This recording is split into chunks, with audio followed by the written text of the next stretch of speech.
సమస్యలు ఉన్నాయని చెప్పి రైతులు చెప్పడం కాదు, మనమే చూసినాము. ఇద్దరు మంత్రులు ఉన్నారు, ఒక ఆయన చేపలు తిరుగుతున్నారు, ఇంకొక ఆయన చేపల కూర తింటున్నారు తప్ప వాళ్ళు చేసే పని ఏం పని. వాళ్ళకు అసమర్థమైనటువంటి పాలన, వాళ్ళకు చేత కాదు, అవగాహన లేదు. సమీక్ష ఈ రోజు వరకు ముఖ్యమంత్రి గారు ఇక రైతులు ఎండిపోతున్నారు అని చెప్పేసి అంటే మాట్లాడింది లేదు. ఇక్కడ ఉన్నటువంటి ఇరిగేషన్ మంత్రి ఈ రోజు వరకు సమీక్ష పెట్టి మరి ఎందుకు జరుగుతుంది పొరపాటు దీన్ని సమీక్షిద్దామనేటువంటి చర్య లేదు. ఆ రోజు మాకు చిన్న ఫోన్ వస్తే జగదీశన్న మంత్రి ఉంటే ఉరికిపించేది. అవసరం జగదీశన్నపై సీఎం గారి కాడ కూర్చొని పిలిపించినా సరే సమీక్ష నిర్వహించి దశల వారీగా విడుదల చేసి మా మధ్యనే పంచాయతీ పక్క ఉన్నటువంటి ఎర్రబెల్లి దయాకర్రావు గారికి మాకు పంచాయతీ ఉంటే జగదీష్ రెడ్డి గారు స్వయాన మంత్రిగా ఉండి కొడకళ్ళ కాడికి వచ్చి నిలబడి కాలువ లేపించి నీళ్ళు ఇప్పించినటువంటి పరిస్థితి. కానీ ఈ రోజు ఉన్నటువంటి మంత్రులు ఎమ్మెల్యేకి ఫోన్ చేసి మాట్లాడుతున్నారు, రావు నీళ్ళెట్టు వస్తే నికర జిల్లాలు లేవు, సుఖకూరు రాదు అని ఎమ్మెల్యే మాట్లాడతాడు. మేము కరెక్ట్గా నీళ్లు ఇస్తున్నామని చెప్పేసి మంత్రి మాత్రం కరెక్ట్ ఇస్తే ఇక్కడ నీళ్ళు ఎక్కడ పోయినాయని చెప్పేసి ఇప్పుడు జగదీష్ అన్న చెప్పింది ఒకటే మాట.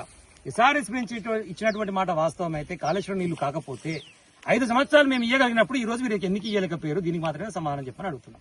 దానికి మంత్రులు సమాధానం చెప్తే చాలు. లేదంటే వచ్చి మరి రైతాంగం పక్షాన్ని నిలబడడం, మీరు క్షేత్రంలోకి రండి, నిజంగా ఇవ్వగలిగితే మరి రైతాంగాన్ని ఒప్పించుకోండి, మేము ఇవ్వగలుగుతున్నాం అని చెప్పిపోండి.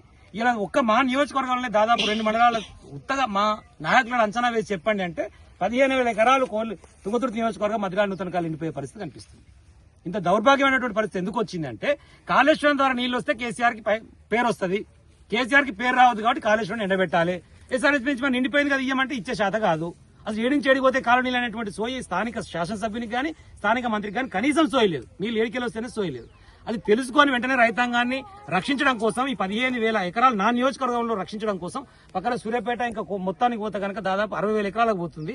వీళ్ళని రక్షిస్తానికి ఏం చర్యలు చేపడతారో దయచేసి చేపట్టి రైతాంగాన్ని రక్షించడం మాత్రమే మేము విజ్ఞప్తి చేస్తాము.